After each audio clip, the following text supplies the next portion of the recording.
মজাদার সুস্বাদু নুডলস রান্না করা হচ্ছে আজকে আমাদের খাবার। সকালবেলা আজকে নাস্তা না বানাই রে নুডলস খাওয়া হচ্ছে, কারণ হলো সবাই নুডলস খাবে। তো কি অবস্থা সবার, কেমন আছেন? আসসালামু আলাইকুম। তো আমি পেঁয়াজ, মরিচ, টমেটো আগে ভেজে নিয়েছি, হালকা একটু মরিচের গুঁড়ো দিয়েছিলাম টমেটোগুলোতে।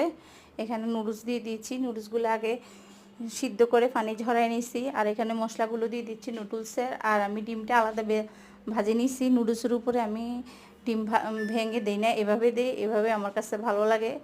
তো ছেলেমেয়েরা যেহেতু নুডলস খাবে, আর এদের নুডলস প্রত্যেক দিনই পছন্দ, মানে প্রত্যেক দিন এলে প্রত্যেক দিনই খাবে এই আর কি।